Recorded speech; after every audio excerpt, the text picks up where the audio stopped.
My name is Antonella, and I raised a son I thought I knew. Marco, you need to let her breathe. I kept my voice light, but I was watching my son grip Sloane's wrist across the dinner table. His wife smiled, but it didn't reach her eyes. Mom, I'm not doing anything wrong. I'm just asking where she was this afternoon. Marco's tone was pleasant, but his knuckles were white. I told you, I was at the grocery store. Sloane tried to pull her hand back. He didn't let go. My husband Dominic cut his steak with more force than necessary. Antonella, pass the salt. Dominic, do you see what's happening here? I see a married couple having a conversation. Stay out of it. Marco finally released Sloane's wrist. Mom, seriously, we're fine. Sloane just forgets to check in sometimes, and it worries me. Right, baby? Sloane nodded, rubbing her wrist under the table. Right. See? Dominic pointed his fork at me. You always think the worst of Marco. He's a good husband. I wanted to scream. Instead, I stood and started clearing plates. Sloane jumped up to help me.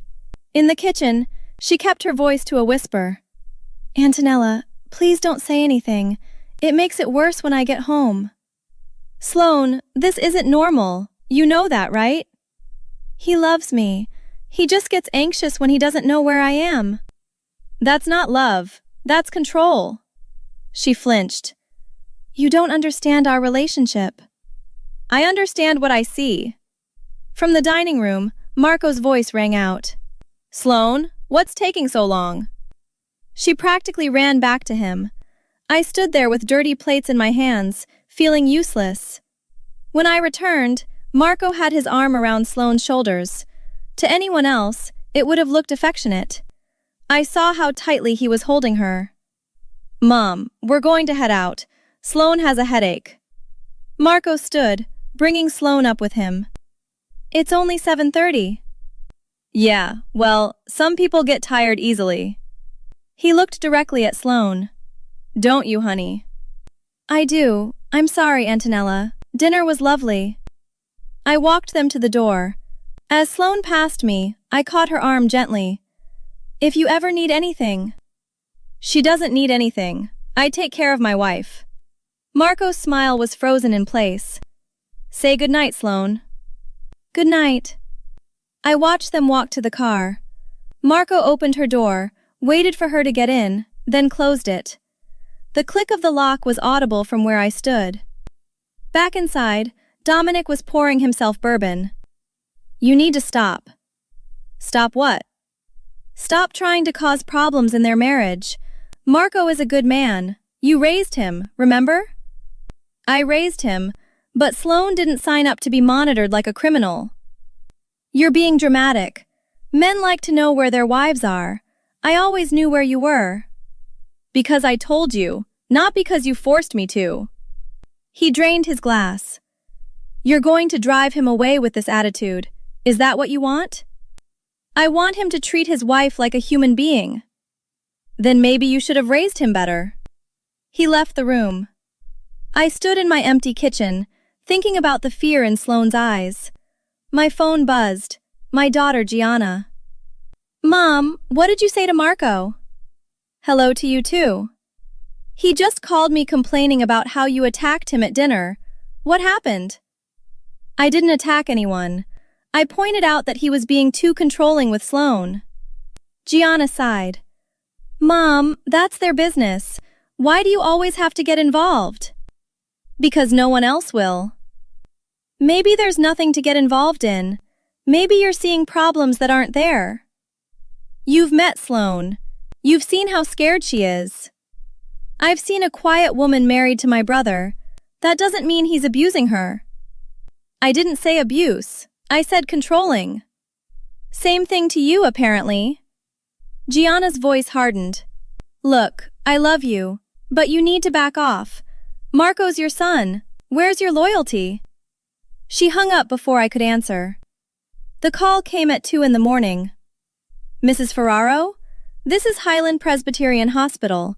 Your son Marco asked us to call you. His wife Sloane has been admitted. She fell down the stairs.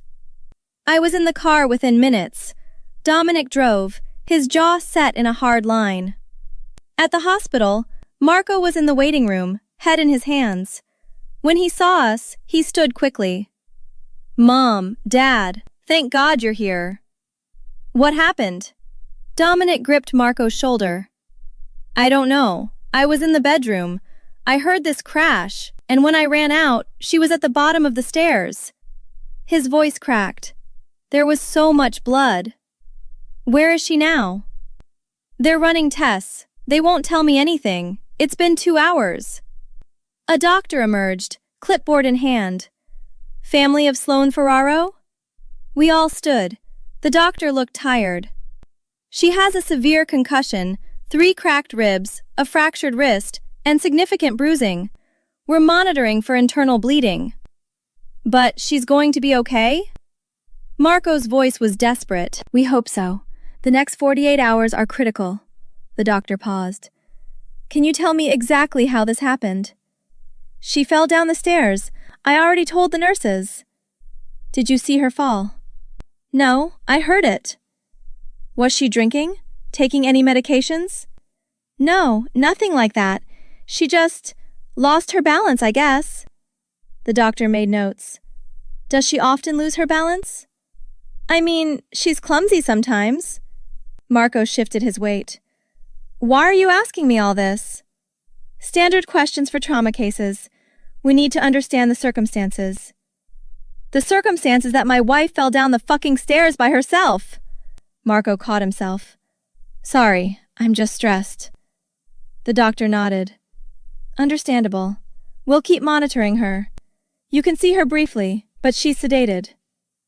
When the doctor left, Dominic hugged Marco. "She's going to be fine.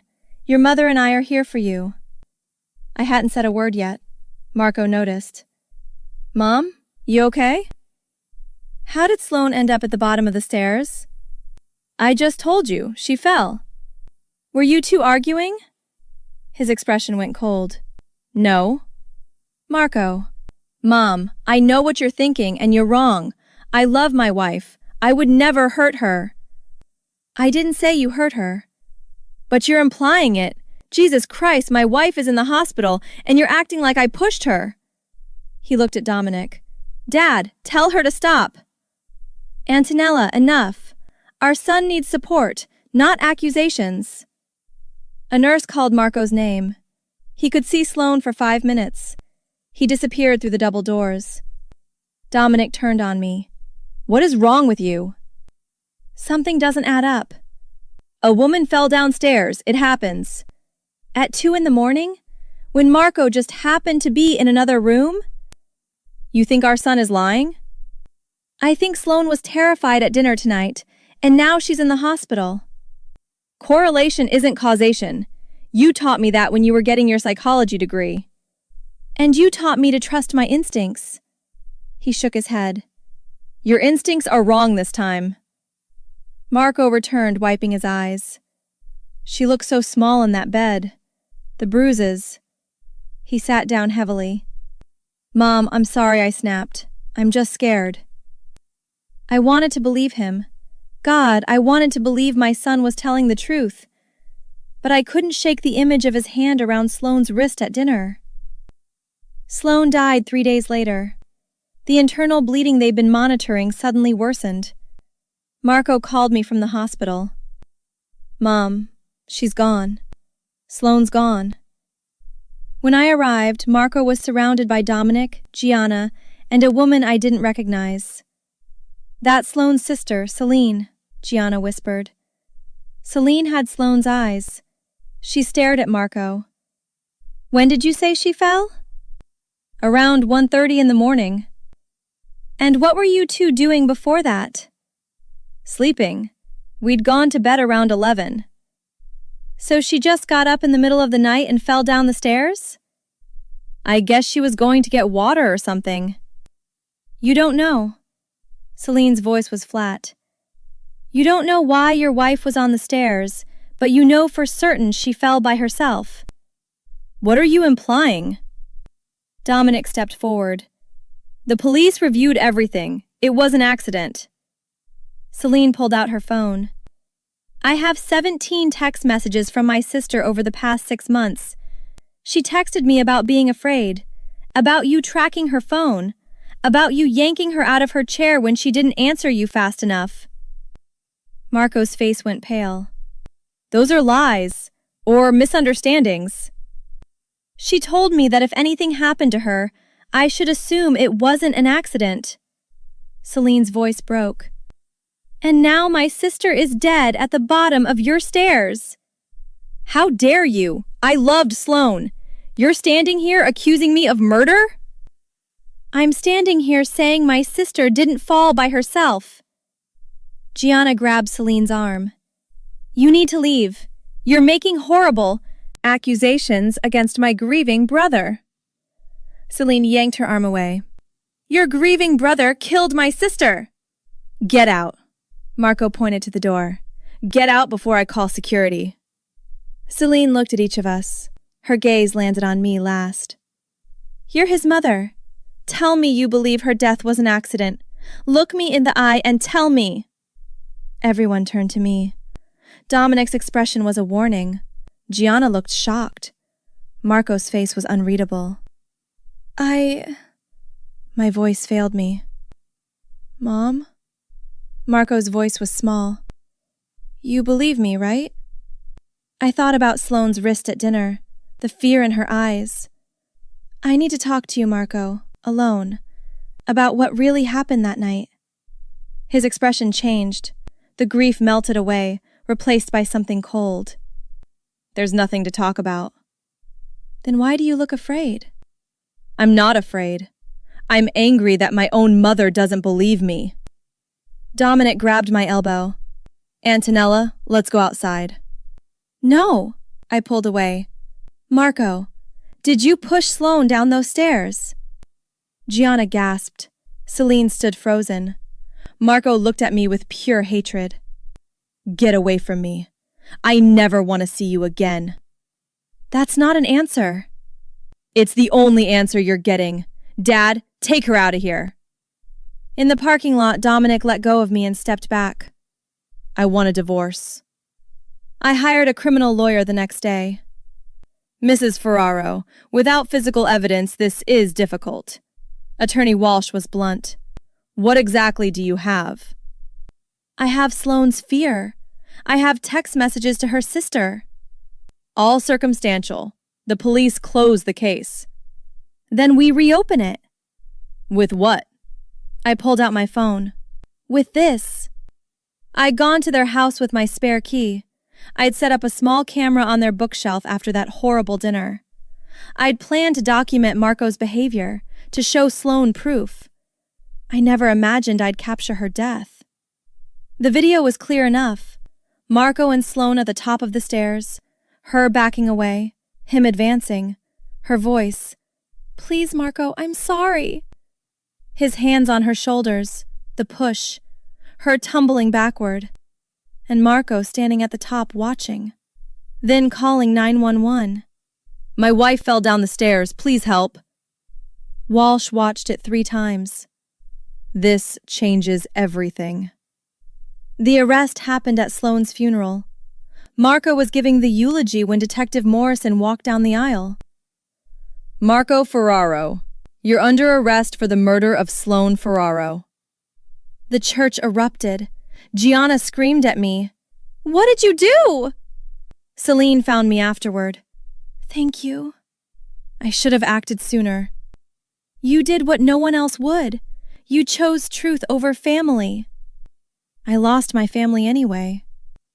You lost people who valued loyalty over justice.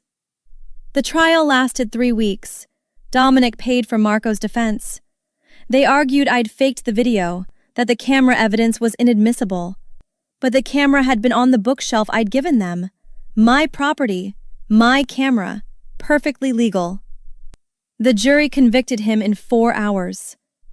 At sentencing, Marco looked directly at me. Mom, I'm sorry. I never meant for Sloane to die.